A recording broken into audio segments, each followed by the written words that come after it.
रात गाड़ी में मैं जब अपने पति रूहान का इंतजार कर रही थी, उस वक्त मैं पूरी तरह से दारू के नशे में थी। तभी वहाँ वह आदमी आया जो मुझसे 10 गुना बड़ा था और हमारा बहुत खास इंसान था। मैंने उसे अपना पति समझकर गाड़ी में बुला लिया और उसके साथ रात भर अपनी शारीरिक इच्छा पूरी की। सुबह जैसे ही मैं होश में आई तो रात की कोई भी बात मुझे याद नहीं आ रही थी, पर मुझ उसे सब याद था। और सुबह जब खाने की टेबल पर उसने मुझे गंदी तरह से छुआ तो मुझे उसका सारा सच पता लग गया और जानकर हैरानी हुई कि वो मेरा। बम बम बोले दोस्तों, मेरा नाम यतना है। मैं एक छोटे से परिवार में रहती थी, बस मम्मी पापा और मैं। दोनों के गुजर जाने के बाद मेरे रिश्तेदारों ने मुझे हॉस्टल पढ़ने भेज दिया और मैं वहीं रहकर बड़ी हुई थी। ना माँ ना पापा का साया था और ना ही उनकी कोई सिखाई हुई शिक्षा, साथ ही बस थोड़ी सी यादें। हॉस्टल में ही मेरे प्रिंसिपल से मेरी काफ़ी अच्छी बातचीत थी। वे मुझे अपनी बेटी जैसी मानते थे और जो कुछ भी आज मैं थी बस उन्हीं से थी। इसलिए जब उन्होंने मुझे अपने पोते के लिए हाथ मांगा तो मैं उन्हें मना नहीं कर पाई। जानती थी कि शादी के बारे में मुझे कुछ पता नहीं था। जब प्रिंसिपल सर ने मेरे सर पर हाथ रखा तो मुझे बड़ा अपनापन लगता था। अपनी आगे की जिंदगी अच्छी के लिए मैंने उनके पोते से बिना किसी शर्त से शादी कर ली। वहाँ मुझे हर खुशी मिली, पैसा, पावर और इज्जत भी। पर मेरा पति मेरे साथ नहीं रहता था। वह तो अपने चाचा के साथ बाहर शादी की रात को ही निकल गया था। मैं उनकी इच्छा, अच्छी बुरी आदत कुछ भी नहीं जानती थी, इसलिए मैं अपने घर और काम पर ही ध्यान देने लगी थी। पर शादी के 1 साल बाद ही मुझे पता चला रूहान वापस आ रहा है और अब यहीं रहेगा। मेरे पैर जमीन पर नहीं थे क्योंकि मुझे अब सच में एक पत्नी का दर्जा मिलने वाला था। वह जब घर आया तो मैं उसका बड़ी बेसब्री से इंतजार करने लगी और उसके आते ही रात को सजी सवरी कमरे में बैठ गई।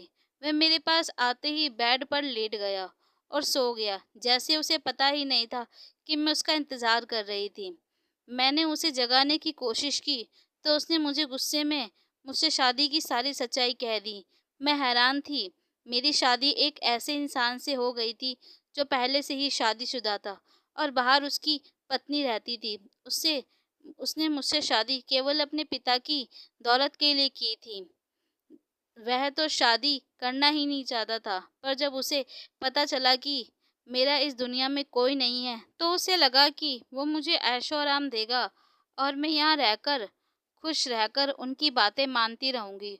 और जो भी कुछ तुम्हें यहाँ मिल रहा है उसमें खुश रहो और मुझसे किसी चीज़ की उम्मीद मत रखना। मैंने उसे धमकी दी कि मैं यह सबको बात बता दूंगी, तो उसने कहा बता दो, मैं नहीं डरता और तुम पर कौन विश्वास करेगा। अगर फिर मैंने मुंह खोला तो तुम पूरी तरह से बर्बाद हो जाओगी। और कौन सा तुम्हारे पीछे कोई है, ऐसे ही मेरी पत्नी होने का दिखावा करती रहो। उसकी बातें उस वक्त मुझे कुछ और करने को मजबूर कर रही थी, पर मैंने अपने आप को संभाला। बाहर कमरे में जाकर मैं एक बार में चली गई और वहां मैंने खूब दारू पी और जब चलने की हालत में ना थी तो एक गाड़ी में जाने लगी। वह मुझे एक आदमी ने पकड़ लिया और मैं उसके साथ रूहान समझ के अपनी शारीरिक इच्छा पूरी करने लगी। जब होश आया तो मैं अपनी गाड़ी में ही थी। मुझे कुछ भी रात के बारे में याद नहीं था कि मैं यहाँ कैसे आई थी, क्योंकि मैंने पूरी जिंदगी में पहली बार दारू पी थी, इसलिए खुद को संभाल नहीं पाई। मैं जैसे ही घर पहुंची और तैयार होकर खाने पर गई, वहाँ मेरा सामना मेरे चाचा ससुर से हुआ। आज मैं उनसे पहली बार मिली थी, पर वो मुझे बड़ी गंदी निगाहों से देख रहे थे। उनका चेहरा कुछ जाना पहचाना सा लग रहा था। मुझे तब याद आया उनके बारे में, जब वे बेडरूम में आकर मुझे गले से लगाया, वो भी जब मैं अपने कपड़े बदल रही थी। मैं बहुत ज़्यादा डर गई थी, इसलिए उन्हें धकेल कर जब बाहर निकली तो रूहान मेरे सामने खड़ा था और कहने लगा, तुम इतनी डरी हुई क्यों हो। तभी पीछे से चाचा जी निकले और कहने लगे, अरे मैं गलती से इसके बेडरूम में घुस आया, मुझे थोड़ा टाइम लगेगा अभी इस घर को जानने के लिए। रूहान कहने लगा, ये मेरे सौतेले चाचा हैं, मेरे पापा की दूसरी बीवी के बच्चे, और ये हमारे साथ ही हमारे घर में रहेंगे और हमारा बिजनेस यही चला रहे हैं। इनकी पत्नी को मरे हुए 10 साल हो गए हैं। तब से ये अपने आप को मेंटेन करके रखते हैं। इन्हें कोई नहीं कहता कि ये मेरे चाचा हैं। मैंने कहा हाँ, तो तुम ये सब मुझे क्यों बता रहे हो?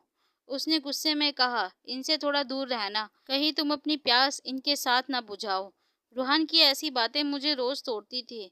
मैं उसका पूरा घर संभालती थी, उसे हर तरीके से खुश करने की कोशिश करती थी, पर उसे मेरी जरा से भी उम्मीद नहीं दिखती थी। फिर एक दिन वो हुआ जो मैंने सोचा भी नहीं था। रूहान अपनी पत्नी को घर लेकर आया था, यह कहकर कि ये मेरी बिजनेस पार्टनर है और कुछ समय के लिए ये हमारे साथ ही रहेगी। पहले तो वह मेरे साथ थोड़ा टाइम स्पेंड भी करता था, पर जब से वो आई थी तो पूरा पूरा दिन वह उसके साथ ही रहता था। मुझे अब ऐसा लगने लगा था कि मैं उसकी सौतन हूँ। सब घर वालों को यह दिखता था, पर कोई कुछ भी नहीं बोलता था।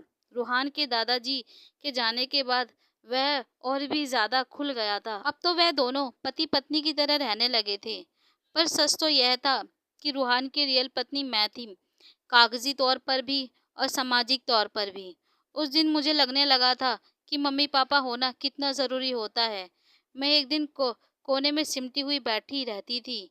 उन्हीं दिनों में चाचा जी मेरे पास आए और मुझे कंधा देने लगे। वह रूहान की पत्नी के बारे में सब कुछ जानते थे। वह भी बस उसके साथ पैसों के लिए ही जुड़ी हुई है। मैंने कहा, पर मुझे पैसा नहीं, प्यार चाहिए, एक सच्चा प्यार जो सिर्फ मेरा लिए ही हो। तभी उन्होंने उस दिन की बात छेड़ दी। उस रात कार में मैं ही तुम्हारे साथ था। जब मैं पहली बार इंडिया आया तो घर ना आने की बजाय मैं बार में चला गया और वहीं मैंने तुम्हें देखा और तुम्हें देखते ही मुझे पहली बार प्यार हो गया। मैं उस रात तुम्हारे साथ वो सब नहीं करना चाहता था, पर तुम अपने आप पर काबू ही नहीं पा रही थी। ऐसा लग रहा था जैसे तुम में कोई आग लगी हुई थी। तो उस वक्त उसे बुझाना बहुत ज़रूरी था, इसलिए मैंने भी तुम्हारे साथ वह रात गुजारी। पर मुझे नहीं पता था कि तुम रूहान की पत्नी हो। घर जाकर ही मुझे सच्चाई का पता चला। मैं जानता था रूहान कभी न कभी अपना असली चेहरा तुम्हें सामने ज़रूर लाएगा, और वैसा ही हुआ। रूहान के चाचा रूहान से ज़्यादा बड़े बड़े नहीं थे। हाँ, मुझसे काफ़ी बड़े थे। इसलिए धीरे-धीरे मैं उनके साथ अपना वक्त बिताने लगी, उनके साथ घूमने-फिरने लगी। मुझे उनका साथ अच्छा लगने लगा, और जब उन्होंने सबके सामने, पूरे परिवार के सामने मुझे शादी की बात रखी, तो मुझे यकीन नहीं हो रहा था। रूहान को कोई फ़र्क ही नहीं पड़ता था। मैंने रूहान से तलाक लिया और रूहान के चाचा के साथ शादी कर ली। लेकिन अभी असली खेल तो शुरू हुआ था। रूहान के दादा, जो सबके साथ खेल खेल कर गए थे, दरअसल उन्होंने प्रॉपर्टी के पेपर मेरे नाम लिख दिए थे, और जब मैं उन्हें उनका वारिस दूंगी तो हम सब प्रॉपर्टी का इस्तेमाल कर सकेंगे। रूहान या घर में से किसी का भी नाम पेपरों में नहीं लिखा था। जैसे ही रूहान की पत्नी को पता चला तो वह रूहान को छोड़कर चली गई, और जब रूहान वापस मेरे पास आया तो जो जो उसके उसने मेरे साथ किया था उन सब का हिसाब मैंने सूद समेत उसे वापस कर दिया था। मैं रूहान के चाचा की माँ बनने वाली थी। मैंने रूहान को घर से निकाल दिया और मैं अब अपने पति के साथ खुशहाल जीवन बिता रही हूँ। जब हम कुछ चीज़ें दिल से चाहते हैं तो बिना किसी मिलावट के, तो वह खुद हमारे पास चलकर आती हैं। रूहान ने दिखावा किया और आज वह अकेला है। मुझे एक दिल से परिवार चाहिए था, एक सच्चा परिवार, और अब सब मेरे साथी हैं। सब कुछ सोच पर निर्भर करता है। जैसा सोच हम रखते हैं वैसा ही हमारे साथ होता है। अगर आप मेरे चैनल पर नए हैं तो प्लीज़ मेरे चैनल को सब्सक्राइब कर लीजिएगा। कमेंट करके ज़रूर बताना आपको मेरी कहानी कैसी लगी। मैं नीता आपसे विदा लेती हूँ, फिर मिलूंगी अगली कहानी में। इसी तरह मेरी कहानी के साथ जुड़े रहिएगा। धन्यवाद।